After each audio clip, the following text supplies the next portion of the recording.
रात नहीं ख्वाब बदलती है, मंजिल नहीं कदम बदलती है। जितने की जज्बा रखो मेरे दोस्त, क्योंकि किस्मत बदले या ना बदले वक्त जरूर बदलती है। तो आज हम आपको एक रीजनिंग का छोटा सा टॉपिक, उसका बेसिक कैलेंडर बताने जा रहा हूँ।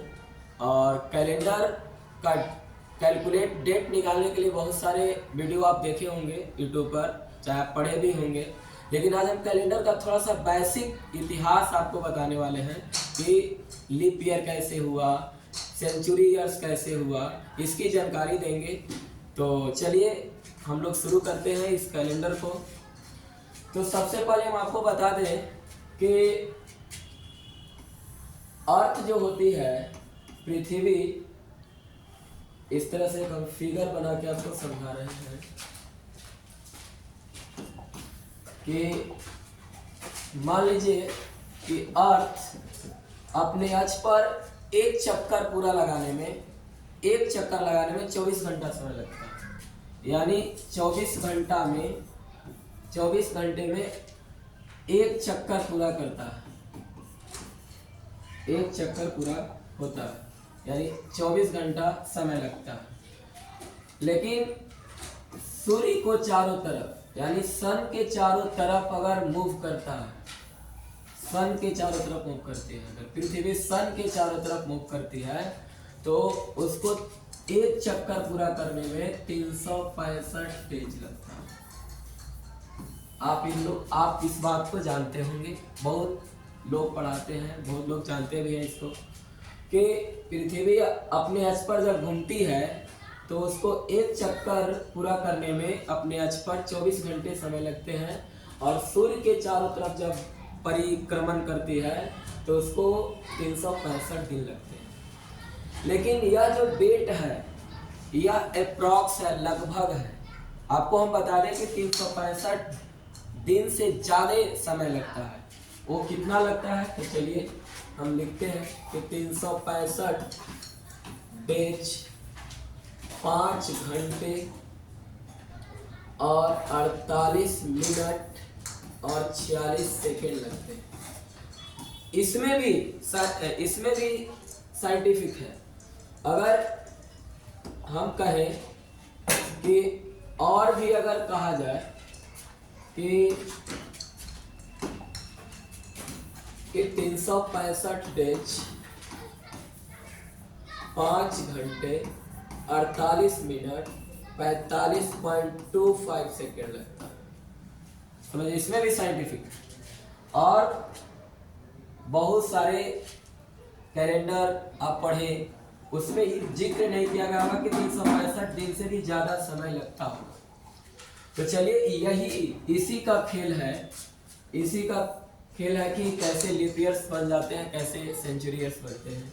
तो चलिए हम लोग आगे इसकी प्रक्रिया को देखेंगे। तो सबसे पहले हम आपको बता दें कि 365 दिन 5 घंटे 48 मिनट 6 सेकेंड को अप्रॉक्स हम लोग अगर ले कि 365 डेज 6 घंटे लगता है। इतना 365 दिन 6 घंटे समय लगता है पृथ्वी सूर्य के चारों तरफ अगर एक चक्कर पूरा करते हैं। तो चलिए अगर हम बात करें कि एक ईयर यानी एक वर्ष में कितने, तो 365 डेज होते हैं। अगर यही 2 वर्ष की हम बात करें तो अगले 2 वर्ष में भी 365 डेज होंगे। लेकिन 6 घंटा जो एक्स्ट्रा है इसको कैलकुलेट नहीं किया जा रहा है। अगले 3 वर्ष में 365 डेज होंगे 6 घंटा, और अगले चौथे वर्ष में 365 डेज और 6 घंटा होगा, 6 घंटे होंगे। एक पहले जो कैलेंडर बनाया गया था जूलियन कैलेंडर बनाया गया था। लेकिन आज हम लोग जो यूज करते हैं ग्रेगोरियन कैलेंडर यूज करते हैं, प्रेजेंट में जो कैलेंडर है। तो इसका क्या मतलब है हम आपको बताते हैं कि पहले जब कैलेंडर बनाए गए थे तो उस समय टाइम कुछ और चल रहा है, मतलब डेट कुछ और चल रहा है, समय बरसात के समय में मार्च का समय दिखा रहा है जूलियन कैलेंडर के समय, लेकिन उसमें आज 1 जनवरी होना चाहिए तो उसमें 10 मार्च दिखा रहा था। इतना टाइम, मतलब उसमें डेट जो था बहुत आगे बढ़ रहा था। तो यही जूलियन कैलेंडर में इसको मेंशन नहीं किया गया था, इसलिए यह 4 साल के बाद देखिए 1 दिन हो जा रहा है। 1 दिन 6 घंटा 6 घंटा 6 घंटा 6 घंटा जोड़ेंगे तो 24 घंटा होता है। और 24 घंटा जो होता है, आप जानते हैं कि एक दिन में 24 घंटे के बराबर होता है। तो ये 6 घंटा अगर जोड़ेंगे आप एक्स्ट्रा तो 24 घंटा हो जाएगा और ये 1 दिन हो जाएगा। तो ग्रेगोरियन कैलेंडर में बताया गया फिर कि आप लोग गलत कर रहे हैं कि जो 6 घंटा का मेंशन है 365 डे पे लेके चल रहे हैं, इसलिए गलत हो रहा है। तो यही ग्रेगोरियन कैलेंडर जो था, इसी में 1 दिन को बताया गया कि हम लोग 6 घंटा को हर ईयर्स नहीं जोड़ेंगे, 4 साल के बाद 1 दिन उसको मानकर जोड़ लेंगे। 1 दिन माना क्या, 6 जोड़ेंगे तो 24 घंटा होगा और 4 साल के बाद उसको 1 दिन बढ़ाकर देंगे। तो उसी कारण से लीप ईयर्स हुआ। यानी अब हम बात करें अगर कि ईयर को बांटे, अगर ईयर्स को बांटे, ईयर्स 2 तरह के होते हैं। एक होता है नॉर्मल, एक होता है नॉर्मल ईयर और एक होता है लीप ईयर। यानी एक साधारण और एक लीप ईयर। तो नॉर्मल ईयर्स में जो दिन होते हैं 365 डेज होते हैं और लीप ईयर्स में जो डेट होते हैं, दिन होते हैं सॉरी, उसमें आपको 366 दिन होते हैं। और इसमें फरवरी जो होता है, फरवरी 29 दिन का होता है, 29 दिन का होता है। अगर और इसमें जो फरवरी होता है, फरवरी माह, वो होता है 28 दिन, 28 दिन का होता है। अब एक और क्वेश्चन बनाते हैं हम यहाँ कि एक दिन जो बढ़ा 4 साल के बाद, 6 घंटा का जो अंतराल बढ़ा, वो 1 साल लीप ईयर में कन्वर्ट कर दिया गया 366 दिन, लेकिन उसको फरवरी में ही क्यों जोड़ा गया? तो इसकी छोटा सा एक कॉन्सेप्ट है या जानकारी जो हमें है, हम आपको बता दें कि रोमन होते हैं, उस समय उन लोग का जो फर्स्ट मंथ होता है वो आपको मार्च होता है और जो लास्ट मंथ होता है वो फरवरी होता है। लेकिन हम लोग जनवरी 1 जनवरी और अंतिम 31 दिसंबर को यूज करते हैं। आप बताइए, अंतिम 31 दिसंबर को यूज करते हैं। तो ये जो हम लोग यूज करते हैं ब्रिटिश है, ब्रिटिश पद्धति है, ब्रिटिश पद्धति है। एक ऐसा पद्धति है, ब्रिटिश पद्धति है।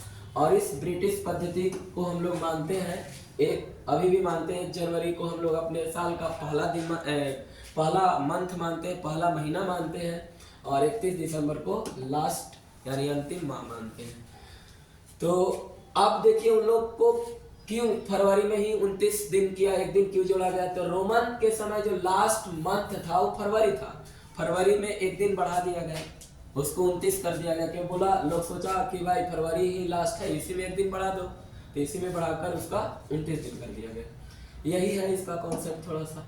अब हम चलते हैं आपको लीप ईयर और शताब्दी ईयर्स की ओर। अब आप समझ गए कि लीप ईयर कितने पर होगा? तो 4 वर्ष पर होता है। क्यों होता है ये आपको पता चल गया। तो चलिए हम लोग इसमें लिखेंगे कि लीप ईयर्स को हम लोग कैसे पहचानेंगे, जो आप जानते भी होंगे, पहले पढ़े भी होंगे। चलिए, तो लीप ईयर्स और नॉर्मल ईयर, पहले हम लिखते हैं नॉर्मल ईयर, नॉर्मल ईयर और लीप ईयर। लीप ईयर्स को डिवाइड करके हम लोग 4 से डिवाइड करके चेक करेंगे कि लीप ईयर्स है। अगर 4 से डिवाइड हो जाता है तो लीप ईयर्स हो जाते हैं। और एक सेंचुरी, एक होता है सेंचुरी, लीप ईयर, और एक होता है सेंचुरी ईयर्स। लोग चेक करते हैं 400 से डिवाइड करके। जैसे अब इसमें कुछ एग्जांपल लेते हैं, जैसे 1600 सेंचुरी ईयर्स है, 1700 सेंचुरी ईयर्स नहीं है, 1800 सेंचुरी ईयर्स नहीं है, लेकिन 1600 सेंचुरी ईयर्स। इसमें अगर हम बात करें तो 1956 सेंचुरी ईयर्स होगा, 4 से डिवाइड कर देंगे तो 4 4 चौके 16 और कितना बचेगा 3 35 4 8 32 कट जाएगा। 2024 अगर हम बोले या 2024 ये सब आपको लीप ईयर है, लेकिन नॉर्मली 1987 2007 2001 2003 डॉट डॉट ये सब नॉर्मल ईयर्स हैं। ये सब नॉर्मल ईयर्स हैं, ये सब लीप ईयर्स हैं और ये सेंचुरी ईयर्स हैं। तो इस तरह से चेक किया जाता है। ठीक, अब हम लोग आते हैं डेट कैलकुलेट करने के लिए, सीखेंगे कि डेट को कैसे कैलकुलेट किया जाता है।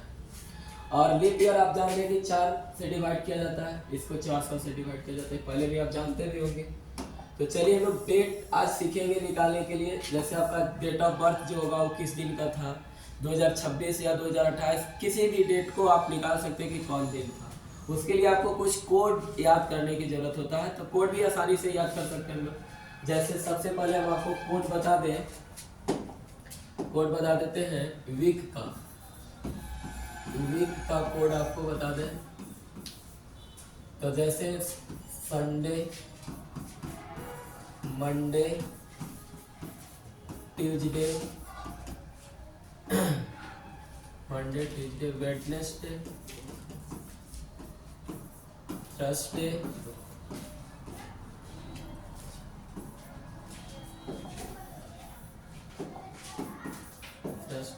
फ्राइडे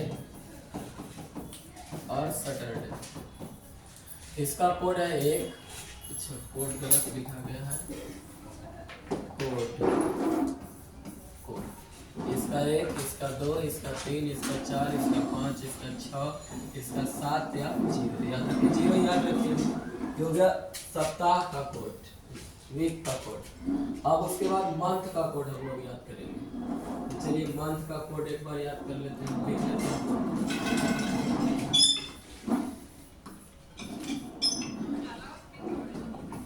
मंथ का कोड अट जाएगा यहाँ पर, इसको ऊपर कर लेते हैं, थोड़ा सा इसको ऊपर कर लेते हैं इधर। चलिए, बोर्ड थोड़ा स्लो चल रहा है।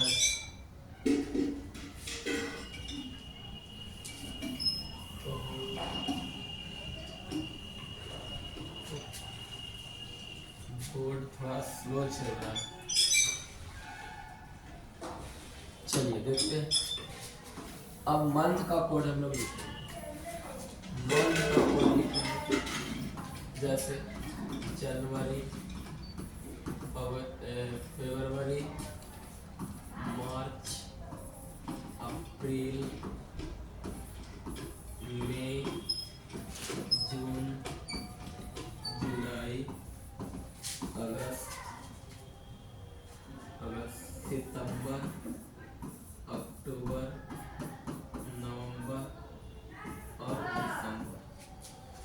तो जनवरी का कोड 1 4 4 0 2, ये 0 है, और 5, फिर 0, फिर 3, फिर 6, फिर 1, फिर 4, फिर 6। यानी इसको याद करने के तरीका देखिए क्या, ये तो आसानी से याद कर सकते हैं आप, एकदम आसान है। 1 2 3 4 5 6 7, जैसे संडे को फर्स्ट मानकर। और इसको याद करना देखिए कितना था, इतना याद रखना है कि शुरू से हमको 12 का स्क्वायर लिखना है। 12 का स्क्वायर जो होता है उसको इस तरह से सिंगल डिजिट में लिखना है। उसके बाद 0 और 25 को मान के चलिए 5 का स्क्वायर, उसमें 0 ऐड कर देना है। फिर 36 6 का स्क्वायर, उसमें 0 ऐड करके लिखना है आपको। और फिर लास्ट वाला याद रखेंगे 146। अभी हो गया मंथ का कोड, ये हो गया वीक का कोड। अब हम कुछ सेंचुरी का कोड यानी ईयर्स का कोड लिख देते हैं आपको। कुछ सेंचुरी का कोड लिख देते हैं, थोड़ा सा इसको हम उधर कर लेते हैं। चलिए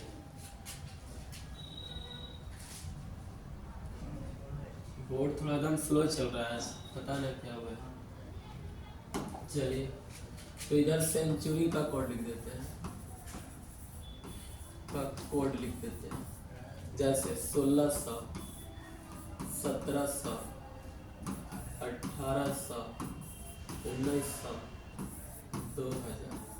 अब इसको याद करना भी देखिए कितना आसान है। 6 4 2 0 0 है, और उसके बाद आपको 6 फिर इधर रिपीट होगा, और इधर भी आप 6 के बाद 4 2 0 ऐसे ही रिपीट होते रहेगा, यानी पीछे की ओर भी और आगे की ओर भी।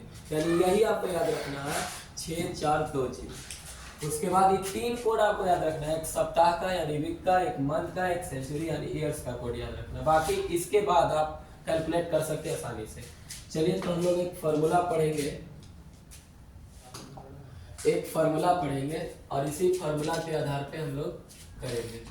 तो डे प्लस मंथ का कोड यहाँ लिख देंगे, मंथ का कोड, एमसी का मतलब समझ जाएंगे मंथ का कोड, और उसके बाद यहाँ मंथ का कोड है, उसके बाद आपको ईयर लिखना है, कितने उसमें वर्ष है, उसके बाद लीप ईयर लिखना है, लीप ईयर कितने आएंगे उसमें, और लास्ट में सेंचुरी ईयर का कोड लिखना है, सेंचुरी ईयर का कोड। हम इसलिए डॉट डॉट करके लिख रहे हैं कि थोड़ा बड़ा हो जाएगा फार्मूला, तो आपको एक बार हम बोल के समझा देते हैं कि क्या करना है। डे यानी यहाँ डेट लिखना है कि कितना तारीख है, 15 कि 10, इस तरह से। यहाँ मंथ का जो हम लोग कोड उधर लिखे उसको हम दिखाएंगे आपको, मंथ का कोड। उसके बाद यहाँ कितने ईयर्स है उसमें टोटल लिखना है, लीप ईयर उसमें कितने आएंगे वो भी लिखना है, और अंत में सेंचुरी ईयर जो रहेगा जितना उसका कोड, सेंचुरी ईयर का कोड लिखना है इसमें, और टोटल को 7 से डिवाइड कर देना है। तो चलिए हम एक क्वेश्चन लेते हैं और आपको सिखाते हैं बनाने के लिए कि कैसे निकाला जाता है डेट। फिर उसके बाद अपना अपना डेट ऑफ बर्थ के आप लोग निकालिएगा। तो क्वेश्चन है कि शुरू करते हैं इससे। 15 अगस्त 1947 इस दिन मेरा देश आज़ाद हुआ था। तो इस दिन आज़ाद हुआ था, तो इस डेट तो सबको याद है, लेकिन किस दिन, उस दिन का मतलब नाम पता करना है। तो बहुत सिंपल है, इसी फार्मूला से आप निकाल सकते हैं। तो चलिए सॉल्व कर लेते हैं। सबसे पहले बताइए आपको डेट लिखना है, तो डेट कितना है, 15 है। उसके बाद जो डे है 15, दिन हो गया 15। उसके बाद मंथ का कोड तो अगस्त है, तो अगस्त का कोड आपको नहीं याद होगा, लेकिन एक तरीका हम बोल रहे हैं उससे याद कर सकते हैं। चलिए हम आपको याद करवा लेते हैं पहले एक बार। तो मंथ का कोड याद करवाते हैं एक बार, उसके बाद ईयर का कोड भी आपको याद करवा देंगे। चलिए मंथ का कोड देख लीजिए। मंथ का कोड ऐसे याद रखना है कि जनवरी वर्ष का पहला महीना होता है, इसलिए जनवरी का कोड 1 होगा। ये तो हम आपको एक तरीका बताए थे, लेकिन वर्ष का एक और दूसरा तरीका हम बता रहे हैं आपको कि जनवरी हमारे ईयर का पहला, वर्ष का पहला मंथ होता है, इसलिए इसको हम 1 मान लिए। फरवरी में अगर लिखिएगा फरवरी, तो उसमें 4 अंक आएंगे, 4 शब्द आएंगे, उसको 4 लिख लीजिएगा। मार्च में भी लिखिएगा तो मार्च हिंदी में लिखेंगे तो 4 शब्द आएंगे। अप्रैल, अब मार्च जैसे लिखेंगे ना मार्च हिंदी में, तो उसको गिनिएगा ना, एक एम को आर को इस तरह से एम ऊपर जोड़ा तो सब जोड़िएगा तो 4। याद करने के तरीका हम आपको बता रहे हैं। अप्रैल का मतलब होता है, जैसे 1 तारीख को हम लोग मूर्ख दिवस मनाते हैं, तो मूर्ख का मतलब उसका वैल्यू 0 मान लीजिए। मई का मतलब हमारे माँ कितने हैं, तो 2, एक धरती माँ, एक जन्म देने वाली माँ, तो 2 मान लीजिए। जून का मतलब होता है कि जू मतलब ढील, हम लोग जो जू खुजलाते हैं, वो 5 उंगली से खुजलाते हैं, इसलिए जून का कोड 5 हो गया। जूली नाम की एक लड़की है, वो हमेशा परीक्षा में 0 नंबर लाती है, इसलिए इसको कोड हम लोग 0 मान लिए। अगस्त 15 अगस्त को झंडा फहराते हैं, तो उसमें 3 रंग होता है, तो 3 रंग, तो 3 कोड मान लिए इसका, उसमें 3 रंग होता है, तो अगस्त का 3 कोड। याद करने की तरीका हम आपको बता रहे हैं। सितंबर लिखिएगा तो उसमें 6 वो आपको लेटर आएगा, इसलिए 6 मान लीजिए। अक्टूबर का पहला जो है वो ओ है, तो ओ से 1, तो अक्टूबर का कोड 1 हो गया। नवंबर जो ए लिखते हैं उसको आप इस तरह से मॉडिफाई करिएगा, नवंबर को 4 बन जाएगा रोमन अंक पे, तो इसको नवंबर के 4। दिसंबर लिखिएगा तो में सब गिनिएगा ना, तो उसमें भी 6 आपको आएगा। तो इस तरह से याद रखना है। तो चलिए हम लोग आते हैं, अब याद कर लिए। तो 15 था दिन, तो 15 लिख दिए। अगस्त, अगस्त का मतलब 15 अगस्त को हम लोग झंडा फहराते हैं, तो 3 रंग का झंडा होता है, इसलिए कोड 3 होता है। उसके बाद चलिए प्लस, अब हम लोग के 1947 है, तो ईयर कितना है इसमें, तो 47 वर्ष है टोटल, इस ईस्वी सन में 47 टोटल। उसके बाद इस 47 वर्ष में कितने लीप ईयर आए, कैसे पता करेंगे, तो अभी हम लोग पढ़े कि 4 से डिवाइड करके पता करते हैं। तो 4 से डिवाइड करिएगा तो आपको जो रिमाइंडर छोड़कर जो भागफल आएगा उसी को भागफल को लिखना है। तो कितना बार में कटेगा, तो 1144 रिमाइंडर को छोड़ देना है, तो 11 को इसमें लीप ईयर आएगा, तो 11 लिख दिए प्लस। उसके बाद सेंचुरी का कोड लिखना है, तो सेंचुरी 19 है, तो 19 का कोड हम आपको लिखवाए हैं। देखिए 19 का कोड कितना होता है, 1900 का कोड 0 होता है, 6420, 16 17 18 19 ऐसे करके याद कर लेना है। तो बताइए 0 कोड होता है, तो 0 लिख दिए। उसके बाद टोटल को कितना से भाग दे देना है, 7 से। अब एक काम करेंगे यहाँ कि टोटल जोड़िएगा नहीं, टोटल जोड़ के अगर भाग दीजिएगा तो समय ज्यादा लगेगा। तो क्या करना है कि सब में 7 से डिवाइड करना है, तो 7 से डिवाइड करना, जो रिमाइंडर बचेगा, जो शेषफल बचेगा उसी को लिखिएगा। तो 7 से डिवाइड कीजिएगा तो शेषफल यहाँ 1 बचेगा, यहाँ तो डिवाइड नहीं करना, रहने दीजिए। 7 को 46 है, तो 7 छक 42, तो यहाँ कितना बचेगा, 5 बचेगा। और ये 11 तो 7 है, तो 4 बचेगा, एक और लगेगा। तो रिमाइंडर हम ऊपर लिख रहे हैं, जो ऊपर लिखे वो शेषफल लिखे हैं, भाग करने के बाद जो शेषफल बच रहा है उसको हम लिखे हैं ऊपर। अब सब शेषफल को जोड़ लीजिए, तो 5 4 9 और 3 9 3 12, 12 हो गए, 13 हो गया। तो टोटल 13 हो गया। 13 में 7 से पुनः फिर डिवाइड करेंगे, क्योंकि इसी का ना डिवाइडेड है, एकरा में करना है। तो रिमाइंडर आपका बच के आ जाएगा कितना, रिमाइंडर आ जाएगा 6। भाग लगा के देख लीजिए, रिमाइंडर आपका कितना आ गया, 6। तो जो रिमाइंडर आता है वही आपका दिन बताता है। तो चलिए दिखाते हैं हम आपको दिन। रिमाइंडर 6 है, कोड 6 आया, यानी फ्राइडे, यानी आपका दिन हो गया कौन, फ्राइडे हो गया, यानी हम बोल देंगे कि यहाँ फ्राइडे हो गया, फ्राइडे दिन था उसे। अब मान लीजिए आपको लग रहा होगा कि गलत है होगा, तो आज जो डेट है उसको निकाल के देखते हैं हम लोग। चलिए आज जो डेट है उसको निकाल के देखते हैं। तो सबसे पहले क्वेश्चन बना लेते हैं, आज की जो डेट है उस पर 8 जनवरी। आज कितना तारीख है, 8 जनवरी 2025 का कौन दिन आएगा ये चेक करना है आपको। तो बस सिंपल है, आसानी से कैलकुलेट कर लेंगे। तो जो फॉर्मूला बताया वो दिन था, तो दिन 8 जनवरी का कोड, हम लोग पे जनवरी पहला मंथ होता है ना, पहला महीना होता है, तो जनवरी का कोड 1 होगा, तो जनवरी का कोड 1 हो गया। 20 जो इसमें कितने साल है, जो शताब्दी सेंचुरी है, तो 25 ईयर्स है। प्लस इसमें कितने लीप ईयर आएंगे, तो कैसे चेक करेंगे, तो 25 को हम लोग डिवाइड कर देंगे 4 से, तो कितना बार लगेगा रिमाइंडर छोड़कर, तो 6 बार, यानी 6 इसमें लीप ईयर आएंगे। उसके बाद अब बताइएगा कि 20 जो है सेंचुरी, उसका कोड कितना होता है, तो हम आपको बताए हैं कि 20 का कोड कितना होता है, जो कि 6 होता है, तो 6 रख लेंगे, तो 6 रख लेंगे कोड। उसके बाद टोटल को डिवाइड कर देंगे 7 से, तो चलिए डिवाइड करिएगा यहाँ, तो एक रिमाइंडर बचेगा, शेषफल 1 बचेगा। उसके बाद एक तो रहेगा 7 से इसमें डिवाइड कीजिएगा, तो 7 दूनी 14 70 21, तो 4 बचेगा। रिमाइंडर शेषफल कितना बचेगा, 4, ये 6 6 रह जाएगा, तो 6 6 12 12 4 12 4 16 अब 1 17 17 1 18, टोटल आपका आ गया 18। 18 में पुनः 7 से डिवाइड कर लीजिए, तो 7 से लगेगा, तो 7 दूनी 14 70 21, 7 दूनी 14 2 बार लगेगा, तो 2 बार लगेगा तो 14, तो 4 रिमाइंडर बचेगा। तो 4 रिमाइंडर आपका कितना बचा, 4 रिमाइंडर कितना बचा, 4। तो 4 पे देखिए तो कौन सा कोड है वीक का, 4 पे वेडनेसडे है। तो बताइए आज कौन सा दिन है, आज कौन सा दिन है बताइए, वेडनेसडे है या नहीं है बताइए, बुधवार है कि नहीं है। तो इसी तरह से आप अपना भी डेट ऑफ बर्थ का निकाल सकते हैं, किसी का भी निकाल सकते हैं। तो चलिए आपका कैलेंडर का बेसिक आपको हम जानकारी शेयर किए, इसके बाद हम अगले वीडियो में भी मिलेंगे। चलिए थैंक यू।